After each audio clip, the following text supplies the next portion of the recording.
Hey there, fellow mystery lovers. If you've been living under a rock and somehow missed Netflix's Wednesday, it's time to come out of the shadows because the Addams family is here to stay. And season 1 was wild. Picture this. A sharp-witted goth teen with psychic powers, a monstrous creature lurking in the woods, a town hiding dark secrets, and a school full of outcasts trying to stay one step ahead of their supernatural destiny. Sounds like a Netflix binge waiting to happen, right? But don't worry, we've got your back. Welcome back to your nerdy show. I'm your host, Spoiler Master. Whether you're already obsessing over the twisted world of Nevermore Academy, or you're just gearing up for season 2, we're about to dive into every twist, turn, and darkly comedic moment that made Wednesday an instant hit. So grab your black umbrella, adjust your pigtails, and get ready for a recap that'll have you feeling all the feels as we revisit every creepy, quirky, and unpredictable moment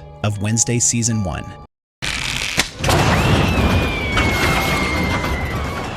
A new school, a new nightmare. It all begins with a very Wednesday moment. After discovering her brother Pugsley stuffed in a locker by bullies, she doesn't go crying to the principal. She unleashes piranhas into the school swimming pool. The stunt gets her expelled, obviously. But for the Addams family, this is more of a rite of passage than a disciplinary concern. Morticia and Gomez decide it's time to send Wednesday to Nevermore Academy, a mysterious boarding school in Jericho, Vermont, built for outcasts, freaks, and supernatural misfits. It's also where they fell in love during their own high school days. But Wednesday's not here for romance or legacy. She wants to escape, rebel, and be left alone. She's paired with Enid Sinclair as her roommate, a vibrant, rainbow-loving werewolf who couldn't be more different from Wednesday. Their odd couple chemistry is instantly entertaining. Wednesday also makes enemies fast, namely Bianca Barkley, a siren and queen bee of the school. After a fencing duel and plenty of side-eye,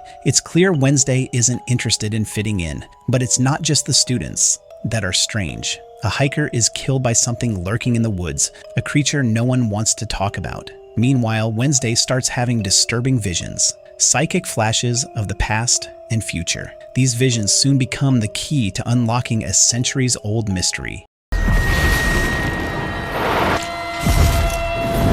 Death secrets and the return of Rowan things take a turn when a student named Rowan warns Wednesday she's destined to bring doom to Nevermore. He tries to kill her, only to be ripped apart by a horrifying monster in the forest. The attack is violent, fast, and changes everything. But the next day, Rowan's back, alive, walking around like nothing happened. Wednesday starts to wonder if she's losing her mind. Of course, the truth is even stranger. Principal Weems, poised, powerful, and not to be messed with, is a shapeshifter who impersonated Rowan to avoid a scandal. Rowan had been expelled, and Weems is desperate to keep the school's reputation intact. As Wednesday investigates, she uncovers a hidden society called the Nightshades. She breaks into their secret library and finds a mysterious book full of clues. It contains a drawing of a young girl, someone she's seen in her visions. That girl turns out to be Goody Addams, one of Wednesday's ancestors and a powerful psychic in her own right.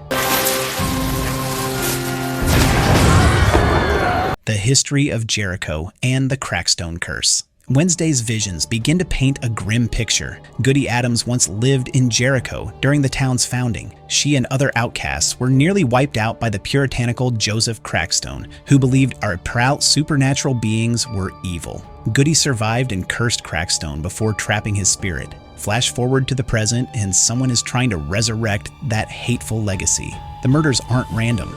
There's a plan behind them. Victims are being harvested for body parts, and it's tied to rituals in Goody's visions. It's not just about survival anymore, it's about preventing history from repeating itself. Wednesday joins the Poe Cup, an annual school competition with Enid by her side. They beat Bianca's team in a hilarious and chaotic boat race, earning Wednesday some grudging respect. But her investigations draw concern. Principal Weems grows suspicious. Sheriff Galpin, Tyler's father, dismisses her theories. Still, Wednesday refuses to stop.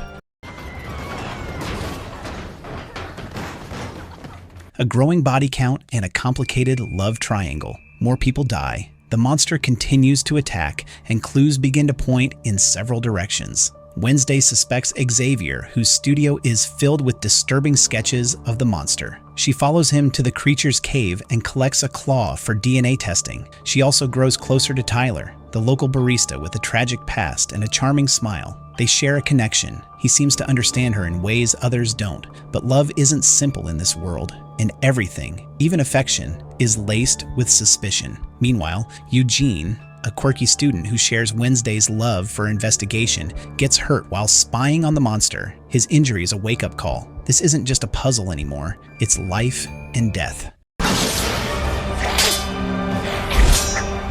Family ties and buried truths. When the Addams family visits for Parents' Weekend, old wounds are reopened. Wednesday finds out her father was accused of murder when he was a student at Nevermore. The victim, Garrett Gates, whose family history ties back to Crackstone. Eventually, Morticia confesses that she killed Garrett in self-defense. He was trying to poison the students of Nevermore with a toxin meant to wipe out all outcasts. The revelation shakes Wednesday. It's one thing to uncover lies in town, but another to realize they exist within your own family. Mayor Walker confirms the cover-up. Gomez is released, but the mystery deepens. Why would anyone want to revive Crackstone's hateful legacy now?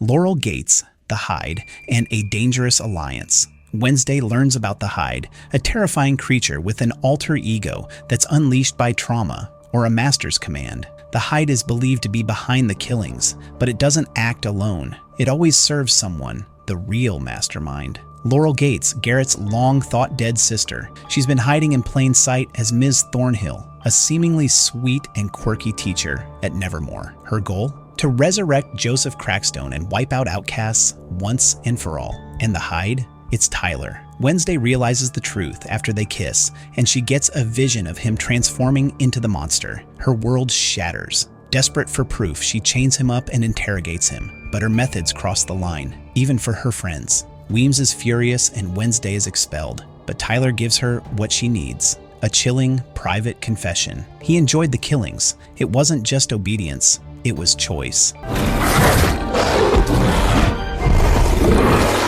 The final battle for Nevermore. Even after being expelled, Wednesday can't stop fighting. With Eugene awake and confirming Ms. Thornhill's presence at the monster's cave, the final pieces fall into place. Weems agrees to help, using her shape-shifting powers to impersonate Tyler during a confrontation. It works. For a moment, Thornhill admits to everything, but before they can arrest her, she kills Weems and knocks out Wednesday. Using Wednesday's blood, Laurel completes the ritual and resurrects Joseph Crackstone. Crackstone is worse than anyone imagined. He's fueled by centuries of hate and bent on annihilation. But Wednesday, healed by Goody's spirit, returns stronger. With Enid finally embracing her inner wolf and Xavier and Bianca joining the fight, the students of Nevermore rally to stop the apocalypse. In an epic battle, Wednesday kills Crackstone. Eugene helps defeat Laurel with his swarm of bees. Enid defeats Tyler in a brutal werewolf versus Hyde showdown. Nevermore is saved, but not without loss.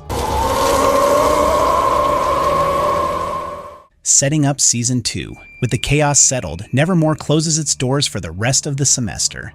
Xavier, now cleared of all charges, gifts Wednesday a phone, a rare moment of normal teenage kindness. But Wednesday quickly learns that her problems are far from over. She receives a message from an unknown number. Attached are photos of her investigating the case. Someone's been watching her, stalking her, maybe even planning something worse. Tyler, in chains, is last seen transforming once more, suggesting that his story isn't over either. What to expect next? So where does that leave us for Season 2? We've got a stalker, following Wednesday's every move. Tyler still alive, still dangerous, and likely not acting alone. Nevermore's future in question after Weems' death. Enid and Wednesday's friendship stronger than ever, and fans definitely hoping to see even more of it. And who knows what other monsters, secrets, or ghosts might be lurking in Jericho's shadows. Season 1 wrapped up the core mystery, but it opened the door to an even bigger one. And let's be honest, Wednesday wouldn't have it any other way.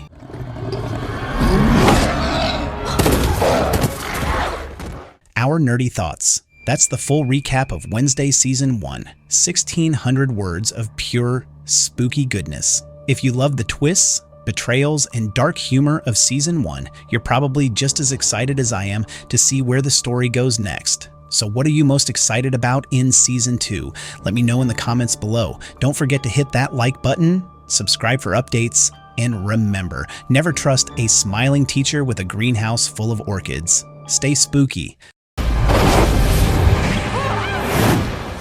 No, what the heck, I'll laugh anyway.